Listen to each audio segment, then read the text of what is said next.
This is the new MSI Claw 8 AI Plus, and it can actually run Cyberpunk 2077 with ray tracing set to ultra. I've been messing around with this handheld for the last couple weeks, and I'm really impressed by what it can do. It's definitely a nice upgrade over the original MSI Claw, and it really comes down to the CPU, because this is using the new Intel Core Ultra 258V, and with this, we get a brand new iGPU known as the 140V. It's got 8 XE2 cores, and on paper, it can definitely game, and as you can see from the game running here, Cyberpunk 2077 at Ultra, it can game, and in this video, I wanted to see how well this new device handled ray tracing in gaming. So I've got a bunch of games that I wanted to test here with ray tracing enabled, and with those, we will throw up some on-screen stats so we can see exactly what's going on. But before we get into it, I do want to mention that this video is sponsored by VRR keys. I've been using this site for quite some time now. They offer Steam keys, Uplay, Ubisoft, but the main thing I pick up over here are Windows 11 Pro keys.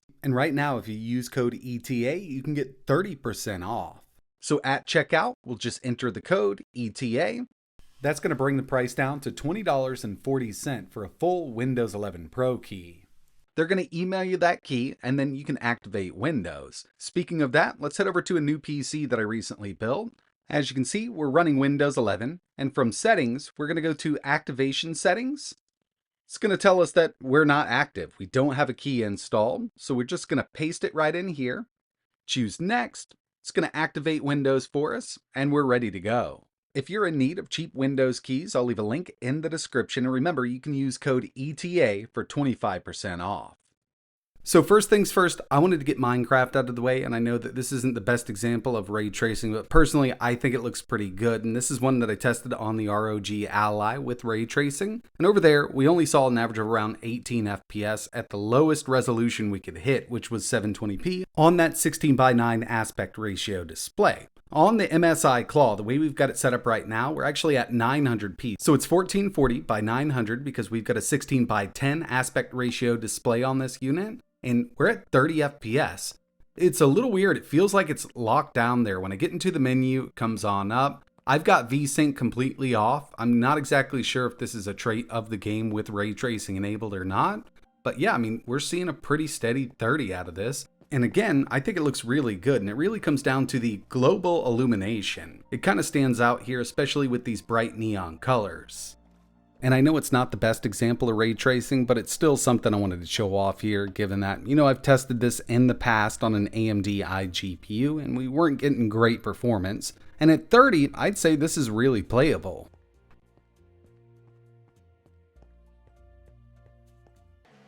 Next one I wanted to test here was F1 2024, and yeah, it's an EA game, you can play this offline, but the only reason I'm testing it is because it does have Intel's new XESS frame generation and ray tracing here. So what I did was take it to high. I've turned on all of the ray tracing and XESS frame generation here. I think if we added a little more scaling at 900p, we could definitely hit that steady 60 with this game the way it is. But as you see, at the end of the benchmark, we had a minimum of 48, average of 56, and a maximum of 75. Next on the list, one of my favorite arcade racers, Forza Horizon 5, and this does have ray tracing built in, and with these iGPUs, I usually leave it completely off.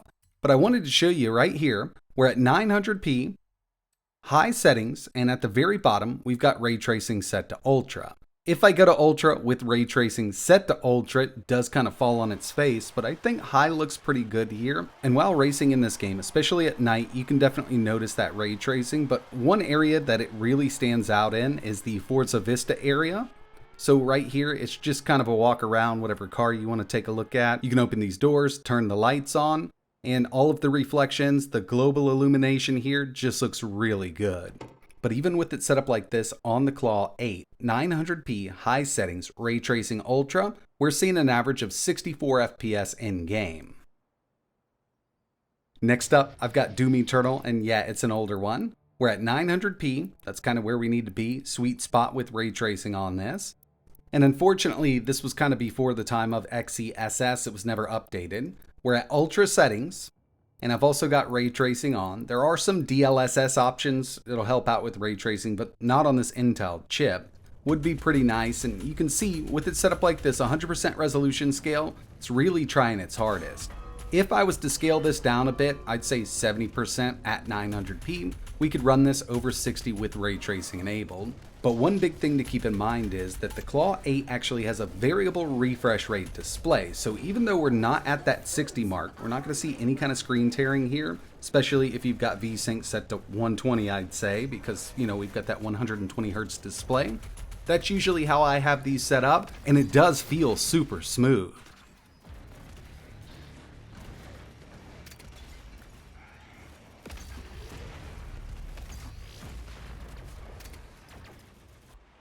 Here's Spiderman Remastered, and with this, I didn't even go to 900p because this does run really well on these Handheld chips. I did take it under 1200, so we're at 1680 by 1050.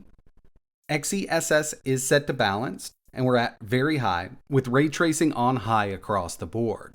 With all of these games, I really tried not to take XESS to performance, just to kind of keep that resolution up a bit. And even though we're running this under 1200p, which is the native resolution of the MSI Claw 8 screen, it still looks great because we've got a smaller screen here. Keeps everything nice and compact, and if I was to take this over to, let's say, a 32-inch monitor, you could really tell the difference standing side by side. And in order to tell the difference with these handhelds, as long as you're not under, 720p, you really got to get close to the handheld itself to kind of tell. But, if you're playing this in the real world, it looks great on these smaller displays. And finally, coming back around to Cyberpunk 2077, in my opinion, this is pretty impressive. We're going to take this to Ray Tracing Ultra. We will be using XESS. We're going to leave it right there at auto. And we're going to run this at 1440 by 900. Going into the settings, you can see we're already at Ray Tracing Ultra, but I'll switch it over just to show you. So that's going to set it up with the preset Ray Tracing Ultra. Under our display, we're at 1440 by 900, and XESS is set to auto. It automatically sets it to auto. We could get more out of it by going to performance, but again, I really didn't want to scale it down as much. Locking this down at 30 FPS would probably be the way to go, but I've got the frame rate unlocked right now, and yeah, I mean, it wouldn't be that impressive if this was a big PC. Running something like this at 30, 1080p with a dedicated GPU, not going to be too impressive, even though we're using Ray Tracing Ultra. But on a portable handheld, battery powered, this is pretty awesome. One thing that I'm actually really excited about is Intel's XESS frame generation. Right now, there's only a few titles that support it because this is using their newer Xe2 cores. But once it starts rolling out to more games, hopefully we do get it with Cyberpunk. I mean, I got a feeling they've kind of added everything to this. We may see it. With a setup like this, I believe we'd be able to lock it down at 45 FPS, Ray Tracing Ultra, and with something like that, we might not even need to scale it any lower than 900p, so we could probably turn off XESS scaling in general. But this does look really good on the Claw 8's display, and it's really kind of hard to come across in a YouTube video, but I mean, it's pretty clean here at 900p. We're not using a ton of scaling, even though we've got it set to auto. I personally don't even think it's going to performance with the way it is. It's probably at balanced.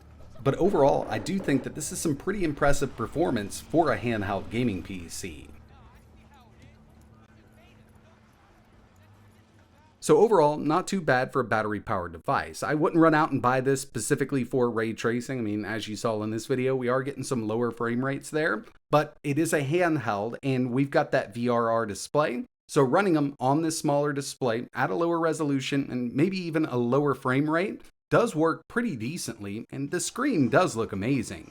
I've already posted one official video on my channel with the MSI Claw 8. If you want to check that out, I'll leave a link in the description. Basically, we go over everything. I test out a bunch of stuff. You can check out the full specs and everything over there if you want to. And I do have a couple more videos planned, so keep an eye on the channel.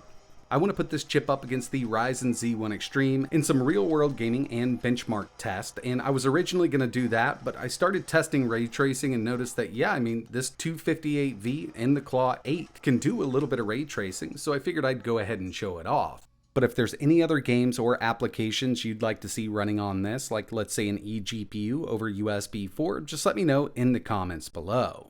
And if you're interested in learning a little more about the MSI Claw 8 AI Plus, I'll leave links in the description. But that's going to wrap it up for this one. Like always, thanks for watching.